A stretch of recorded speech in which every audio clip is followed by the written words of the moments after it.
नमस्कार दर्शकों, पंडित ज्योतिष चैनल में आप सभी का स्वागत है। देखिए, आने वाले 13 मई 2026 को अपरा एकादशी है। ये एकादशी 12 मई को ही शुरू हो जाएगी, यानी एक दिन पहले। देखिए, 13 मई को व्रत उपवास करना है, लेकिन एकादशी तिथि ना 12 तारीख को ही लग जाएगी, दोपहर में 2:52 पर। तो दोपहर के भोजन में आप लोग चावल नहीं खाना, शाम के भी भोजन में भी नहीं चावल खाना। बाकी 13 तारीख को आपको व्रत उपवास करना है। देखिए, चावल मना हो रहा है तो चावल से बनी कोई भी चीज़ वस्तु आपको नहीं खानी है, क्योंकि चावल खाने से खूब भयंकर पाप बताया गया है। इसके ऊपर मैंने एक वीडियो भी बना रखा है पहले से, आप उसको भी देख सकते हैं कि कितना पाप लगता है चावल खाने से। अब देखिए, इस एकादशी के नाम से ही पता चलता है। एकादशी का नाम है अपरा। अपरा का अर्थ होता है असीमित, यानी जिसके पार ना जाया जा सके, अनलिमिटेड, लिमिटलेस, इसको कहते हैं। तो ये एकादशी असीमित यानी अपरिमित पुण्य प्रदान करने वाली है। अपरा का दूसरा अर्थ यह भी होता है कि जिसके समान या जिससे श्रेष्ठ कोई दूसरा ना हो। तो इसलिए इस एकादशी की महिमा और बढ़ जाती है। भगवान श्री कृष्ण युधिष्ठिर को उपदेश करते हुए कह रहे हैं कि ब्रह्म हत्या विशोपी गोत्र भ्रूण तथा ब्रह्म हत्या विभूषोपी, यानी ब्रह्म हत्या करने वाला, गोत्र हत्या करने वाला, भ्रूण तथा यानी भ्रूण यानी गर्भपात करने वाला, परापवादवादी या चा यानी पर निंदा करने वाला, पर स्त्री को रसिको अपी च यानी दूसरी स्त्री में पराई स्त्री में आसक्ति रखने वाला, अपरा सेवनाद राजन विपमा भवती ध्रुवम, यानी ऐसे घोर पापी भी अपरा एकादशी के व्रत उपवास से निश्चित रूप से ही अपने पापों से मुक्त हो जाते हैं। जी हाँ, ये भगवान श्री कृष्ण बता रहे हैं युधिष्ठिर को। आगे भगवान कहते हैं कि अपरा सेवनात् सोपी पापम त्यक्त्वा दिवम व्रजेत। इसका अर्थ है कि किसी भी प्रकार का आपसे पाप हो गया हो, अपरा एकादशी का व्रत उपवास करें, प्रायश्चित रूप में भगवान से प्रार्थना करें, भगवान का पूजन करें, तो यह पाप भी क्षम्य हो जाता है, वह पाप भी खत्म हो जाता है। फिर आगे भगवान बता रहे हैं कि विद्यावान्य स्वयं शिष्य गुरु निंदा करोति च, यानी जो गुरु निंदा करने से पाप अर्जित हो जाता है। जिस गुरु से हमने विद्या प्राप्त की, उन्हीं गुरु का यदि हम निंदा करते हैं तो उससे बड़ा कोई पाप नहीं है। यदि अनजाने में आपसे यह भी पाप हो गया हो, तो इस एकादशी को यदि आप व्रत उपवास करते हैं तो वह पाप भी नष्ट हो जाता है। हाँ, लेकिन ऐसा नहीं है कि बाद में भी गुरु निंदा करता रहे, नहीं, ये प्रायश्चित रूप से बताया गया है। ठीक है, तो आगे भगवान कहते हैं महापात के युक्त नियम याति दारुणम अपरा सेवनत्सोपि सद्गतिम प्रप्तया। नर अपरा एकादशी का व्रत करने से वह मनुष्य सद्गति को प्राप्त कर लेता है। न मकरस्थे रवो मादे, यानी जब सूर्य भगवान मकर राशि पर स्थित हो माघ मास में, उस समय जब हम लोग प्रयाग में स्नान करते हैं, उससे जो पुण्य मिलता है, प्रयागे यत फलम निर्णात काश्यम यत प्राप्तते पुण्यम उपरागे निमंजनात, यानी जब कोई ग्रहण लगा हो और उस समय काशी क्षेत्र में जब जाकर गंगा जी में स्नान करते हैं, उससे जो पुण्य आपको मिलता है, पिंड दानिन पितृणाम तृप्ति दो यथा, यानी गया तीर्थ में जाकर जो पितरों के लिए तृप्ति के लिए आप करते हैं दान पुण्य, उससे जो आपको पुण्य मिलता है। सिंहस्थे देवगुरु गौतम स्नातको नर कन्यागते गुरु राजन कृष्ण वेणी निमंजनात। इसका अर्थ आप लोग समझिए कि देवगुरु बृहस्पति के सिंह राशि में होने पर गोदावरी यानी गोमती नदी में स्नान करने से, कन्या राशि में गुरु के होने पर कृष्ण वेणी नदी में स्नान करने से, तथा कुंभ के समय केदारनाथ का दर्शन करने से और बद्रिका आश्रम की यात्रा में उस तीर्थ का सेवन करने से जो फल प्राप्त होता है महाराज, सूर्य ग्रहण के समय कुरुक्षेत्र में स्नान करने से, हाथी घोड़ा स्वर्ण के दान से तथा दक्षिणा पूर्वक यज्ञ करने से जो भी फल प्राप्त होता है, वैसा ही फल अपरा एकादशी का व्रत करने से प्राप्त हो जाता है।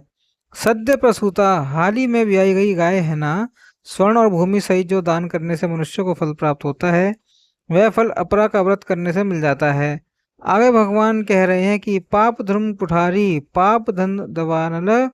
इसका अर्थ है कि एकादशी पाप रूपी वृक्ष को काटने के लिए कुल्हाड़ी के समान है, पाप रूपी ईंधन को जलाने के लिए दावाल के समान है, पाप रूपी अंधकार को नष्ट करने के लिए सूर्य के समान है, और पाप रूपी मृग यानी हिरण को मारने के लिए एकादशी सिंह के समान है। ठीक है, इतना आप लोग समझ गए होंगे। तो देखिए, इस एकादशी को कितनी अपार महिमा है, इसलिए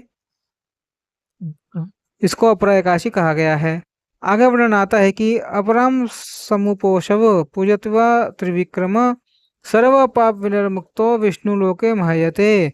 कई लोग पूछते हैं ना कि हम एकादशी का पूजन कैसे करें, एकादशी के दिन पूजन कैसे करें। आप एकादशी के पूजन का वीडियो बनाइए, तो वीडियो बना हुआ है पुरुष सूक्त के माध्यम से जो भगवान का पूजन किया गया है ना, अपने चैनल पर पड़ा हुआ है, तो उसके माध्यम से ही आपको पूजन करना है, पुरुष सूक्त के माध्यम से। इसके अंदर भगवान कृष्ण बता रहे हैं कि जो मनुष्य प्राय एकादशी का उपवास करके भगवान त्रिविक्रम यानी विष्णु भगवान का जो पूजन करता है, विष्णु भगवान कह लो, आपके घर में लड्डू गोपाल हो, आपके घर में शालिग्राम हो, अथवा तो भगवान का फोटो ही क्यों ना हो, उस पर भी यदि आप पूजन करते हैं तो वह सभी पापों से मुक्त होकर विष्णु लोक में प्रतिष्ठित हो जाता है। यह प्रकाशी के पूजन की महिमा है। मैंने आपको बता दिया जो भगवान श्री कृष्ण बता रहे हैं। अब देखिए पालन का समय क्या रहेगा।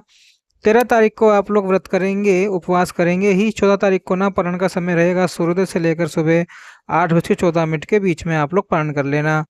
कई लोग प्रश्न पूछते हैं काशी के वीडियो के नीचे की क्या इसको कुंवारी कन्या कर सकती हैं? तो जी हाँ, बिल्कुल एकादशी का व्रत हर कुंवारी कन्या कर सकती हैं। क्या विवाहित महिलाएं, माताएं, बहनें कर सकती हैं? तो जी हाँ, बिल्कुल कर सकते हैं। सधवा स्त्री, विधवा स्त्री सभी कोई इसका व्रत कर सकता है। कई कमेंट तो मैंने देखा है कि हमारे यहाँ पर मना करते हैं कि कुंवारी कन्या नहीं कर सकती हैं, अथवा तो शादी के बाद लोग नहीं कर सकते। यह सब अपनी अपनी मान्यता है। पुरुषों में भी सभी कोई कर सकता है, बालक वृद्ध नर नारी सभी कोई व्रत उपवास कर सकता है।